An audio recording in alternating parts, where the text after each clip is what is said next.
Welcome back everyone to part 2 of the VFR800 Revival series. I'm not going to waste much time on this, let's jump right into it. If you remember in the last video, we pulled the gas tank because it was full of disgusting rusty gas. Let's go ahead and remove this fuel pump and see just how bad inside it is. I've removed a bunch of fuel pumps from different bikes in the past, but none have fought me as bad as this VFR's fuel pump did. Just a really tight design. This part was not very fun at all to remove.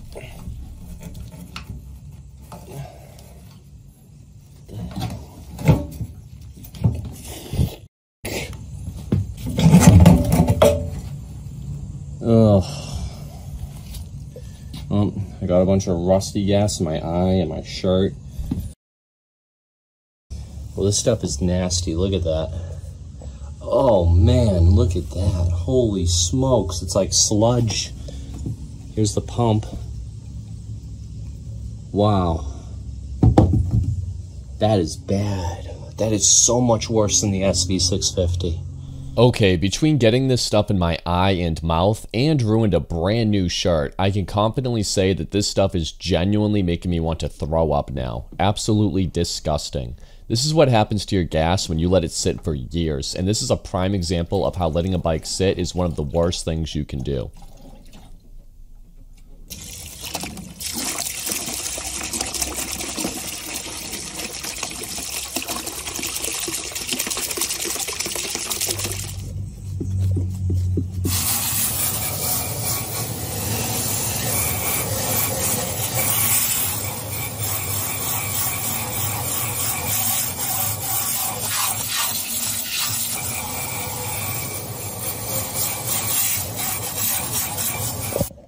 So this spark plug hole is pretty disgusting, and if I take this out, there's a possibility debris could fall in there. So I'm gonna clean up all around in here, and then I'm gonna remove that. Let's start by getting this pear tube out of our way.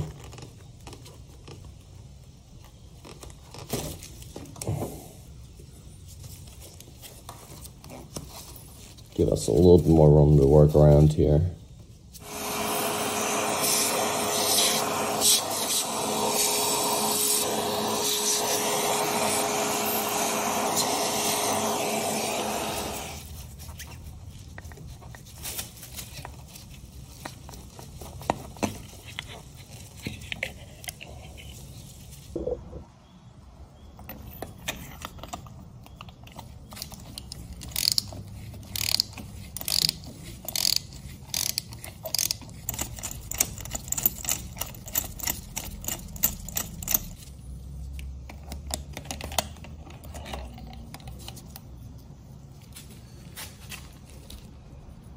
Okay, spark plug doesn't look too bad, but it should be replaced. This is the part number, CR9EH9. Okay, we are definitely going to order some spark plugs and a battery, but for now we're just going to reinstall these just to prevent anything from falling down in there. And I'm going to take some time and I'm just going to clean all around in here.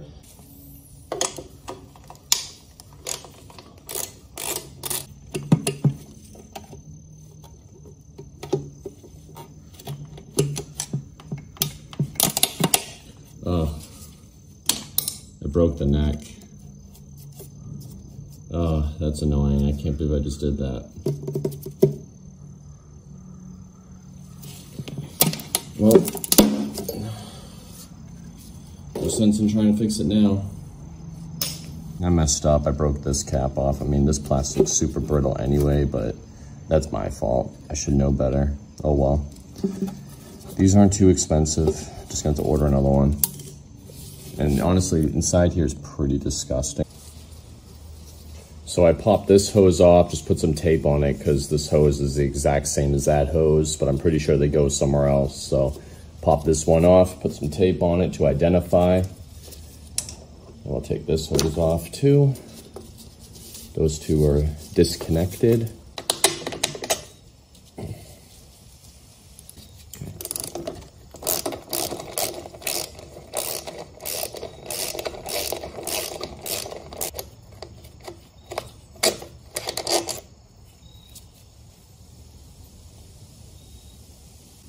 I was like 80% sure that nut was gonna fall. Okay, so these coils can kind of be shuffled over now, and we're almost ready to pull this air box. But before we do, we gotta pull this plug. Wow, that is a dirty plug. We're gonna clean that. And I think all the hoses are disconnected. There were two I took off camera that were right here. They just popped right off with a flathead. So we're gonna pull the velocity stacks next, and then the air box should, in theory, pop right out.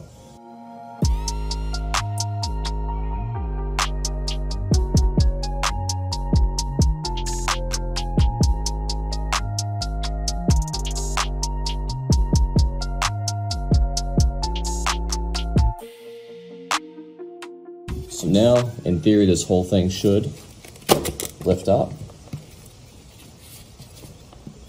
We do have something holding it in the front here. Okay, so right in here there's that clip, and it looks like we have another hose right there, which does not look fun, but look at all that. Look how dirty it is down there. We got to get to it. So, all right, both those hoses are off. Just undid that plug, and there's still something holding it. Is it another hose? Yeah, we have another hose right here and here. I don't even know what this is. Oh wait, right here. Here we go. Just lift it up. I don't know why I just did that. Okay. Look at this. Wasn't even connected. Look at that. This, you know what? I know what this is. There's a hose right here that was disconnected. I'm pretty sure that went into right here. I'm going to do some research and figure out what this is, because it wasn't even connected. So who knows? There might have been some issues with how this thing ran. I'm not sure. Maybe not. If this is just emissions, you wouldn't notice. But if it was something else, then there's chances that this bike wasn't even running correctly when it was working. And here we have a look at the glorious throttle bodies of a 5th generation VFR800. I'm gonna have to vacuum all this out, clean everything as best as I can, and do a lot of research about what's going on with this. And if I move this diaper up, I have pretty decent access to possibly the spark plugs, so that's good. We can check compression, replace the spark plugs. I think we're in a good spot right there. All right, here's the throttle bodies. I just kind of wiped them down a little bit. I'm gonna open them up and just take a look inside there. Wow, that actually looks pretty clean in there. Not too worried. I can actually probably stick my camera down in there and take a look. I'm sure you guys would like that. Let me see. Okay, well, I just looked inside there with my camera here, and the valves, everything actually look really clean in there. But I didn't see any scoring or any rust or anything like that, which is good, because this bike sat outside for a long time. Now, I didn't expect to find any rust in there, but it's good just to know that everything's pretty smooth and clean in there, and everything looks as it should. I have cleaned more up in here. I pulled these hoses off and just wiped them down, made them look a lot better. I'm going to continue to just tidy up in here, make it look nice. I am going to replace the spark plugs. I do want to do a compression test. I need to buy a battery for it. We got a lot to do, so let's keep going. So here is the pair tube, and I have this little cap. This is technically a pair delete, just using one of these caps right here, and that basically deletes the pair system. So I might order some block off plates just to clean it up, but effectively that's already deleted. So now I'm going to go ahead and remove the tubing, because this is a big tube that runs right across the entire engine, throttle body, air box, everything. It gets in the way. It really doesn't affect performance at all, good or negative. So let's just get rid of it. Well, I just realized that this zip tie is only needed because of the pair system. So we're getting rid of it. Let's get rid of the zip tie. Snip anything we don't want to snip, but there we go. There's our zip tie. And now we can pull this tube right here. This connector, this is the pair connector. So we can just lift up on that tab and then pull this straight out. And there we go. Now the pair is pretty much ready to be pulled. And by pretty much, I basically mean exactly that, because we still got one end into the system over here. Oh, holy smokes. Over here is our project, our bundle of mess. We got some wires, we got some coils, some disconnected lines. It's very intimidating if you don't know what you're doing. Not saying I do know what I'm doing, but I'm familiar with doing this type of stuff, so I'm not too worried about it. I got pretty good access to the spark plugs right there. I might have to unbolt that oil cooler and move it forward a little bit, but for now, at least I have some access. Making some progress. Again, we have a mystery wire, a mystery setup right here we're gonna figure out. So I just figured it out. This is where that little switch went, right to this guy. Okay, so now that that mystery is solved, I can rip this out. Oh yeah, I brought out the Ugga Dugga.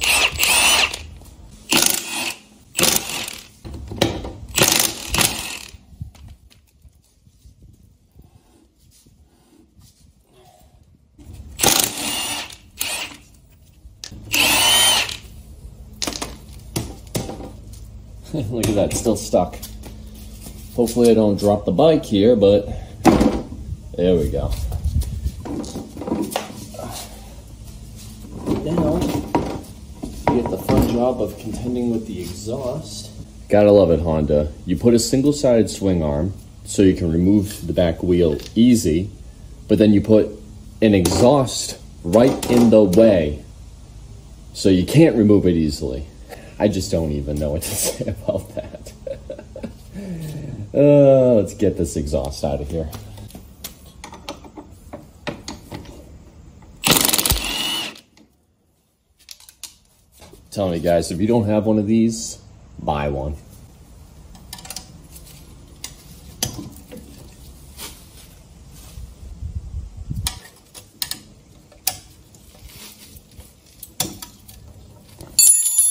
I don't know what this pink stuff is, but I'm worried that it's holding the exhaust on.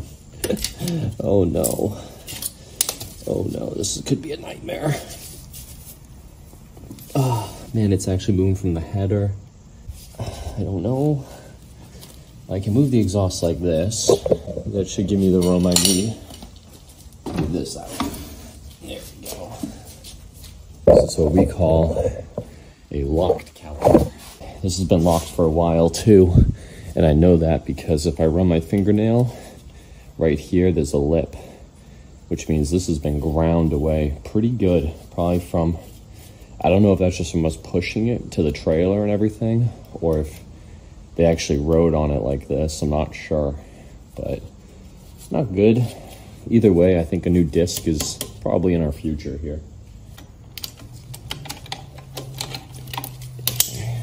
Please tell me I can get it by finger. Oh, I can, I think.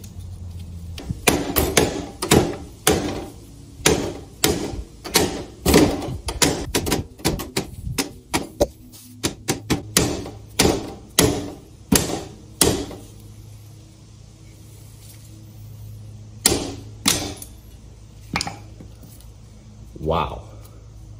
Ooh, that's hot. All types of problems. Look at this thing. Holy smokes. The brake pads are actually not awful, but my God, this disc. Let's see if it spins. Let's see if we got some good spinning now. Yep, that's better. Now it moves. This nightmare to contend with now.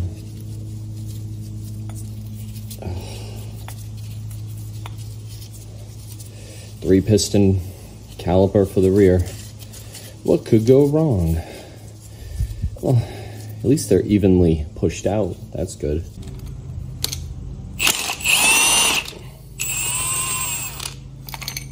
That makes life a whole lot easier. Okay, I'm gonna push this and see if I can pull these pistons out. Yep, that one's going. I'm just gonna go that far now, and I'm gonna, now that this is exposed, I can clean it and then hopefully push it back in. That one over there is not getting pushed out. That might be the seized one. We'll find out soon. Just show you guys how I like to clean forks. 00 wool right here. And you get these like rust spots on the fork. You don't want to sand these down. You can cause damage if you do that. So you just take this 00 wool. You can use like an aluminum polish also, that helps. Definitely looks a lot better than it did just right there. So I'm gonna do the rest of the forks and they'll look good again. This chain is so bad I had to use an old box to protect the rest of the bike and the floor as I sprayed away liberally with some chain cleaner. I then allowed it to soak for about 20 minutes before brushing it away. I take my toothbrush here and just kind of start brushing it. I think I could still use this when I'm done, just gotta rinse it a few times. Toothbrushes are pretty expensive nowadays, so I don't wanna, no reason to waste a good toothbrush. All right, I'm gonna take the grunge brush. This toothbrush is taking too long. Yeah, this is much better. The good thing about this brush is it brushes on both sides and the pins, the rollers.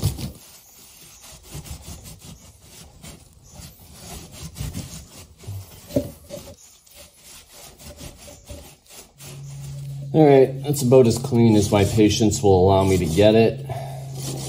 Definitely not perfect, but I think this is actually good enough to ride on. Anyway, I have this Maxima chain wax, and pretty easy to use. You just kind of light coat like this. Hold my breath. I'm also going to apply it down here to the inside of the chain as well. Right like this. Just like that. And then I'll wipe that off after. Okay, I started bleeding this caliper. I never film bleeding brakes because it's just too messy. I don't want my camera equipment to get damaged. But here's the fluid coming out, pretty gross looking. Actually not as bad as I thought it was gonna be. I do have the reservoir over here full, and look at the reservoir. I was gonna pull it out, but I don't feel like really bleeding a dry system, so I'm just gonna keep adding fluid until it comes out clear. So here we go, I'm using some leftover Motul brake fluid, .4, and I was able to push these pistons in by hand once this bleeder was open. Before, I was trying to push them in, but there's just too much fluid, so even with the cap off, it was not pushing both pistons in. I had to actually break open the bleeder, then do it, and it worked. So I'm gonna keep bleeding these until the fluid is clear, and then I'm gonna try to bleed this middle one. And I know there's a certain order you're supposed to do this. I'm just getting this to the point where I can get some brakes, and then I'm gonna go ahead and once the bike's running, I'm gonna go back and redo it, get it all tight. So anyway, this is just to start. Okay, so I have the brake caliper back on. It's moving now. Let's see if I pump up the brake. Hopefully it still moves. Look at that. You got a free wheel now. All right. Well, we have freed this brake now, replaced the brake fluid. Again, it's not perfect. I know there's like many different ways to bleed it, but this is a good start. Now I can move the bike around and use the brakes if I need to. So that's a huge win for us, making progress on the VFR800. Okay, so we have the wheel on. It's torqued to 80 foot-pounds. Totally needs a paint job. Look how awful that is. But this tire is 10 years old, so I'm gonna probably replace this tire, and when I do, I'm going to paint the wheel. All right, here's the chain. Not perfect, but it's in decent shape. I mean, I don't think it needs to be replaced or anything. I got a little bit of overspray wax right there I gotta clean off, but that looks pretty good. I don't think that's gonna actually have to be replaced. I ordered a new coolant reservoir, so we will flush that system out. We have nice, clean brake fluid in there. Hard to see, of course. But yeah, now, just to show you guys. All right, check this out. That rolls so much better. Rear brake, that's what I'm using right now. Rear brake stops it. But that's a big amount of progress we just made there. Again, I have no idea why I'm even trying to clean this fuel pump. It's pretty far gone, but an ultrasonic cleaner bath may prove to be worth trying, or it could be a complete waste of time. We will just have to wait and see. Got a brand new battery, $30 Amazon special. It's a little small, hopefully it works okay. Okay, got the new battery hooked up. Let's see. All right. We got that. Let's do a crank test.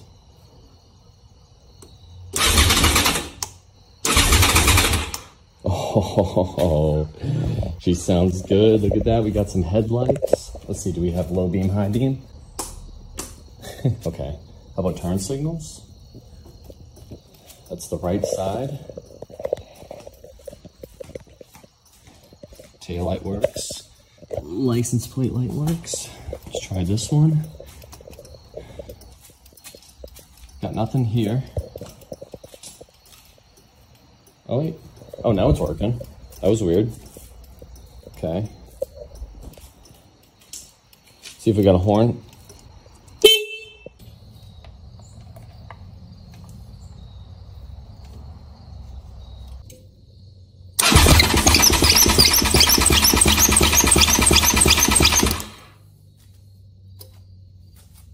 $180.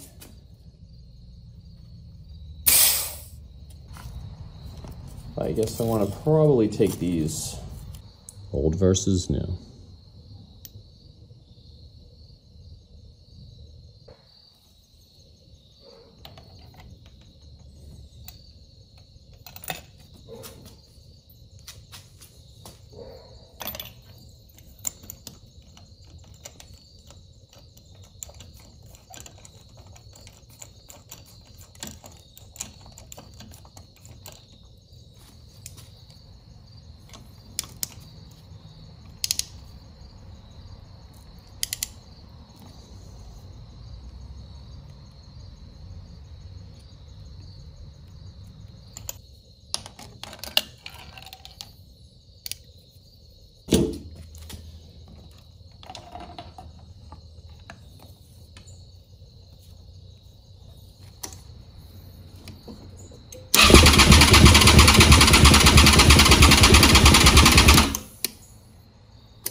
About 170,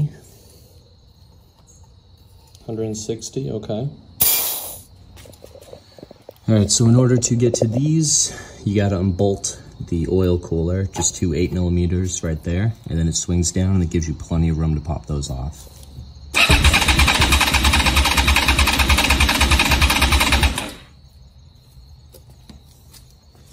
Oh, 180.